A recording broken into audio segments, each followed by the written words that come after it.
Hai teman-teman, Andi di sini. Ini adalah video penutupan bulan Agustus 2022 ya. Jadi baru dibikin tanggal 31. Di segmen kali ini kita akan membahas tentang kenaikan harga listrik di Eropa dan di US tentunya dan apa efeknya terhadap Bitcoin gitu ya. Jadi Bitcoin ini kan kita produksi mining itu berasal dari listrik kan, kalau yang kamu tahu gitu. Kalau yang kita tahu. Nah, sekarang kalau listrik itu naiknya sampai 6 dan 10 kali lipat ya. 6 sampai 10 kali lipat di Eropa. Menurut kalian mining-mining itu kondisinya sekarang gimana gitu ya? Mining daripada Bitcoin gitu. Karena mining Bitcoin itu adalah salah satu elemen terpenting untuk jaringan si Bitcoin gitu. Berikut kalau jaringannya terpenting berarti memang itu fundamentalnya, dan fundamental Bitcoin adalah energi sebenarnya ya. Itu adalah long story short, karena energi itu bisa berubah bentuk dan salah satunya menjadi digital asset seperti Bitcoin gitu ya. Nama proof of work. Proof of work yang dihasilin dari mining dengan alat-alat chipset tertentu gitu ya, yang menyelesaikan algoritma dan verifikasi transaksi antar chain ya. Jadi yang disusun di dalam blok gitu. Oke. Nah, ini bisa dilihat ya. Ini chartnya adalah dolar ya.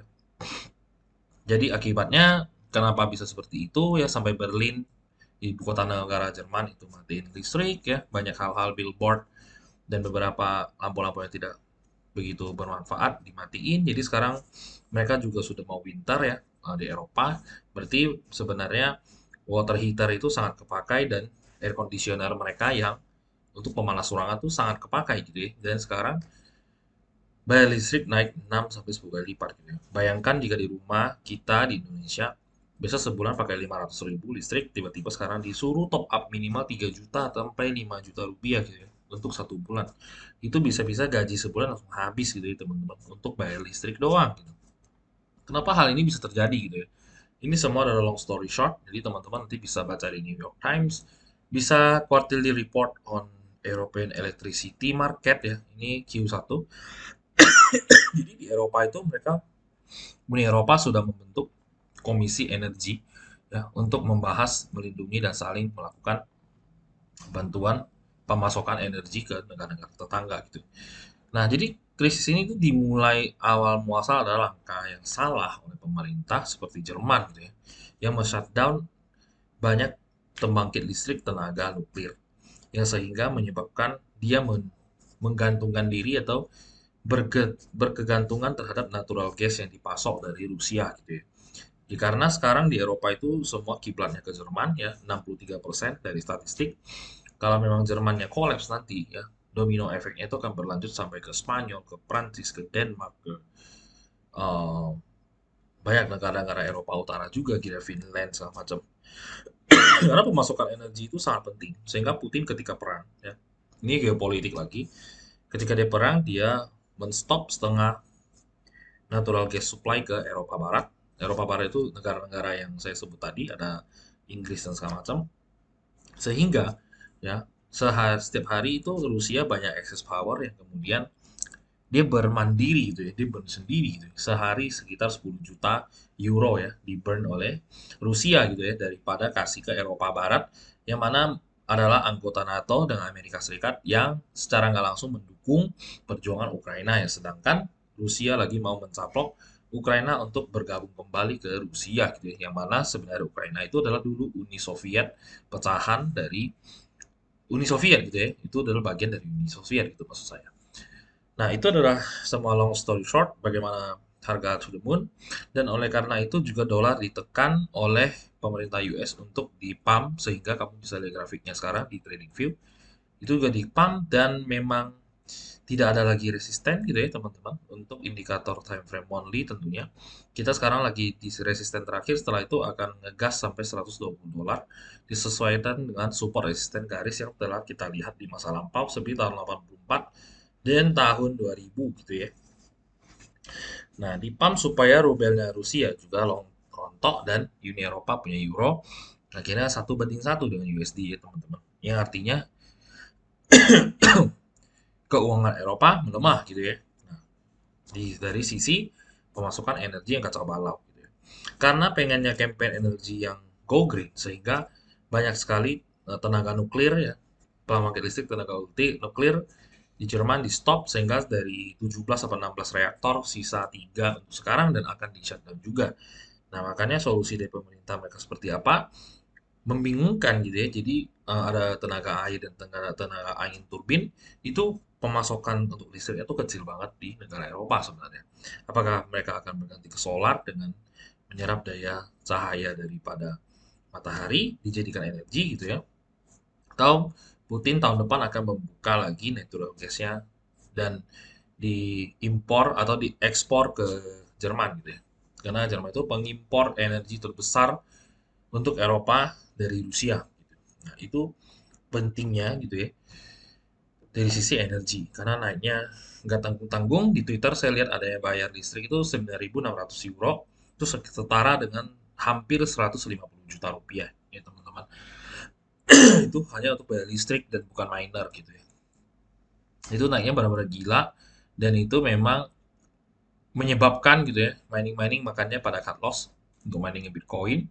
Di kemarin sempat di cash out 1 triliun ya kalau teman-teman masih ingat sekitar 67 sampai 70 juta euro di cash out untuk membayar hutang-hutang atau tagihan-tagihan yang mangkrak yang belum dibayar gitu ya.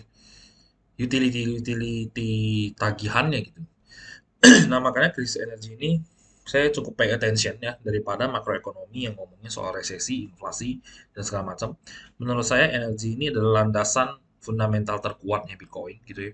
Dan kalau ini sampai bermasalah, ya Bitcoinnya akan cukup lama untuk recover gitu ya. Karena setelah saya lihat-lihat, jangan-jangan ini adalah winter terlama ya Bitcoin sehingga sampai 2025 kita masih akan sideways terus menerus seperti ini gitu ya. Kadang 25, kadang 19.000, kadang 25.000 gitu. Karena teman-teman, the cost of mining yang bisa Anda lihat ya di 198 negara pada tanggal 5 Agustus, berarti ini awal bulan baru di-post. Ini waktu itu udah mulai naik ya pelan-pelan harga listrik, tapi belum langsung kayak shitcoin to the moon gitu kali 6 kali 10 kali 15 gitu ya kayak Jerman, Eropa, Jerman, Prancis, Spanyol dan negara-negara sekitarnya gitu ya.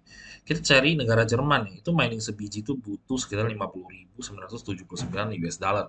Sedangkan sekarang Bitcoin itu 20.000 USD teman-teman. Jadi kalau mereka masih tetap jalanin miningnya, ya mereka nombok 30.000 per keping Bitcoin gitu ya. Kalau sehari hasilin sekitar 10 atau 5, ya tinggal dikalikan berapa tombokan mereka per hari gitu ya. Belum dihitung dengan gaji karyawan, maintenance, pajak, alat rusak, izin tanah segala macam gitu ya. Nah, meskipun udah pakai access power juga tidak ada tertolong lagi. Kalau di Indonesia itu masih 21.000 teman-teman untuk miningnya.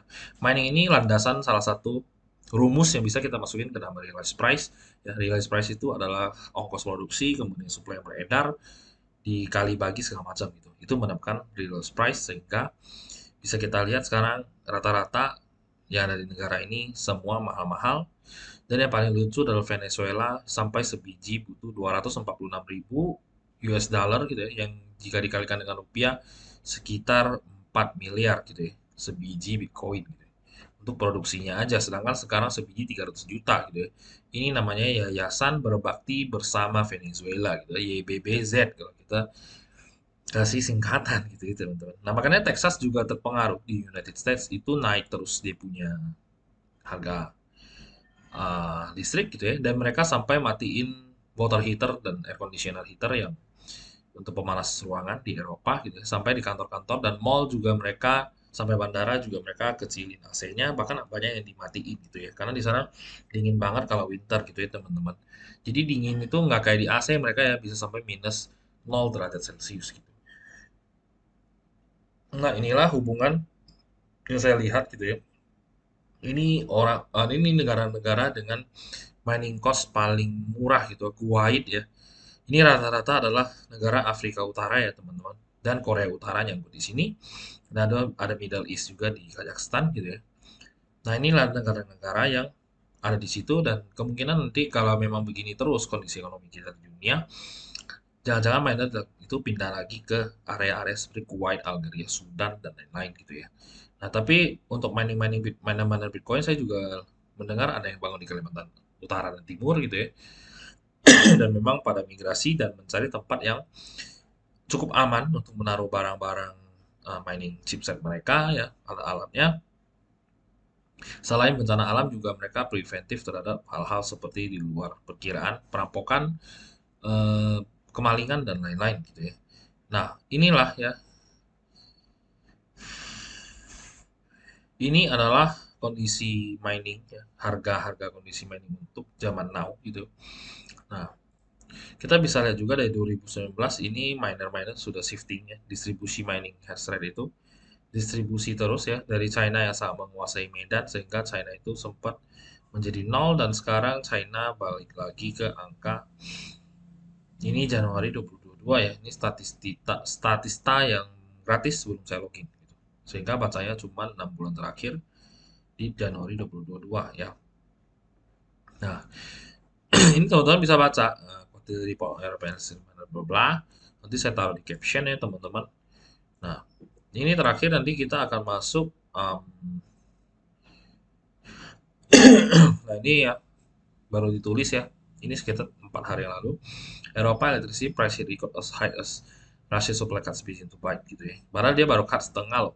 Bayangin kalau si Putin sampai cut semua dan bermandiri gitu ya. Dia nggak mau kasih kalian, dia bermandiri gitu.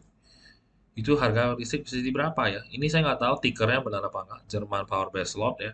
Ini futures kontraknya itu langsung to the moon kalau kita lihat per week gitu ya. Grafiknya itu udah kayak bull run Bitcoin 2017 ya teman-teman untuk harga power atau electricity-nya gitu. Jadi ya jeruk makan jeruk ya teman-teman kalau mereka di Eropa sering pakai mobil listrik dan sekarang mobil listrik itu casnya naik sampai 6 sampai 10 kali lipat gitu. Apakah akan sama seperti mobil fosil gitu? Let's see ya teman-teman. Nah kita terakhir akan lihat di Bitcoin karena ya udah menguat terus gitu ya si dolarnya gitu. Kita akan lihat Bitcoin secara monthly gitu ya. Monthly kita jelek sekali teman-teman. MACD-nya udah cross ke bawah red uh, bloodbath begini ya, bloodbath. Kemudian kita lihat yang ini juga terjadi pelemahan untuk weekly teman-teman. Volume hijaunya menurun, kemudian ini sempat kesusahan untuk naik gitu ya teman-teman. Kalau hash rebound kemarin sudah kita bahas itu keluar di tombol buy, bahas di grup Telegram Stock gitu ya. Nah, kalau kita lihat 3 days, apakah ada pembalikan arah? Kita terjadi malah pelemahan untuk volume ya teman-teman, ini terlihat jelas ada volumenya. Saya tidak perlu buka indikator saya yang kemarin-kemarin untuk menunjukkannya dari MACD sebenarnya sudah kelihatan gitu ya. Kurang bergaya lah gitu ya. Kalau ini nggak mantul ya teman-teman. Ini balik-balik ke kita balik-balik lagi ke harga Bitcoin ya bahasnya. Nah ini kalau nggak mantul teman-teman, ini 3 days yang sudah melemah, maka support terdekat ya, support terdekat terkuat dan terakhir ya yang bisa kelihatan teman-teman itu ada di angka 13.000 ya teman-teman. 13 ribuan ya. Ini ada satu titik. Ini ada sedikit tangga. Ini juga ada pertahanan ya. Ini dulu resisten jadi support gitu ya. Ini resisten, resisten sempat jadi support ya, false breakout. Ini jadi support ya. Jadi kalau memang secara onsen di CryptoQuant, Glassnode dan segala macam kita sudah bottomnya bottom gitu ya. Kalau misalkan sampai menyentuh area ini gitu ya teman-teman. Saya tidak mengatakan ini adalah kepastian. Ya, saya memacu pada harga listrik ya teman-teman, energi dan fungsi dan masalah dari geopolitik antar negara karena perang di Eropa gitu ya. Imbasnya kemana-mana gitu. Nah, kalau misalkan ini bayangan saya seperti ini, maka ini adalah kesempatan Anda untuk merubah nasib Anda gitu ya. Pembelian yang di sini adalah kesempatan Anda untuk mengubah nasib Anda menjadi lebih baik menggunakan Bitcoin gitu ya. Melalui Bitcoin gitu. Ya, kalau nggak nyampe dan kita di bawah sideways sampai 2 tahun lagi, apakah bisa gitu? Apakah mungkin? Ya, kalau jawaban saya di dalam dunia kripto tidak ada yang tidak mungkin dan tidak bisa gitu ya.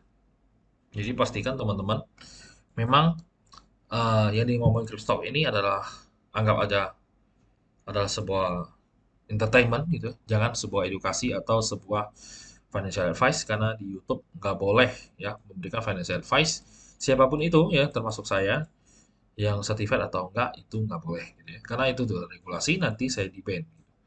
Nah teman-teman inilah bayangan saya gitu ya. Kalau sampai kita gagal ya menahan support yang terkuat ini yang kedua kita akan jatuh ke dalam lembah dan ini adalah di mana-mana saatnya retail-retail akan panik ya. Kemudian sekarang sudah cukup panik dan banyak yang cut loss, jual BEP dan segala macam. Kalau sampai ini terjadi, maka ini adalah the real event of capitulation daripada Bitcoin. Seperti kondisi ini ya, teman-teman.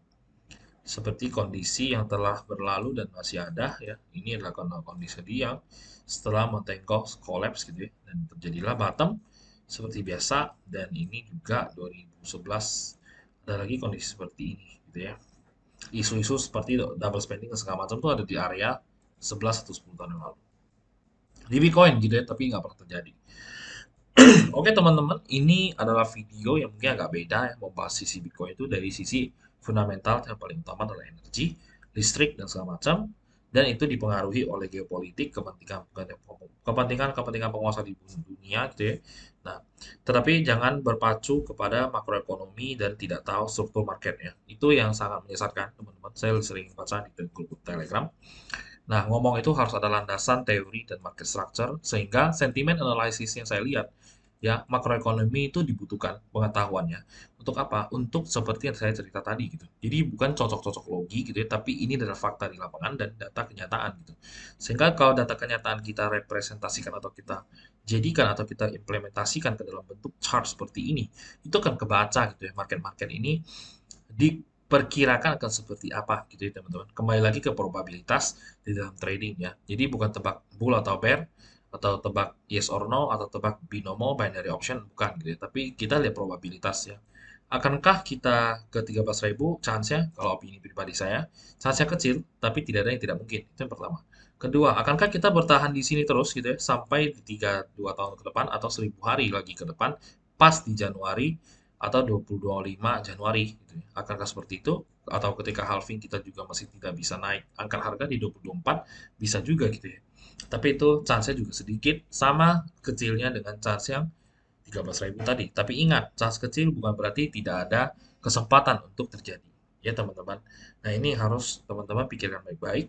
Ini adalah cara analisa marketnya versi gue gitu ya. Jadi open minded ya, tapi tidak sotoy gitu ya. Tidak sok tahu gitu ya. Tidak ngomong makroekonomi jelek nih turun bla bla bla gitu. Aku antri Bitcoin di sini gitu. Misalkan ada yang ngomong, "Oh, kamu beli aja dulu, saya beli di sini," katanya, ya kan. Nah, ya kali Bitcoin langsung turun ke situ tanpa melewati struktur-struktur market atau gonjang-ganjing atau wave-wave atau bentuk-bentuk candle-candle yang tertata seperti ini gitu ya. Dilanggar langsung jomplos ke 3.500 gitu. Ya kan? Emang ini pre-mine token, ya kan? Kan bukan. Ya, jadi ngomong tuh mesti ada common sense ya teman-teman sama melihat market structure karena seperti kata-kata bule biasanya gitu kan di luar untuk yang trade professional trader ya kan men lie woman lie tapi numbers never lie atau charts never lie gitu ya. Itu teman-teman yang harus pahami sehingga mempermudah Anda untuk mengambil keputusan seperti kapan membeli, menjual untuk take profit atau menjual untuk merealize your dream. Oke, okay? Bitcoin masih bisa mengubah hidup Anda untuk sekarang ya. Karena ini tahun 2022 bulan Agustus tanggal 31 saya bikinnya di jam 12 siang ya teman-teman. Terima kasih sudah nonton, sampai jumpa di video berikutnya ya. Semoga Bitcoin bisa merubah hidup Anda atau nasib Anda menjadi lebih baik di 10 tahun dari sekarang ya. Bye bye.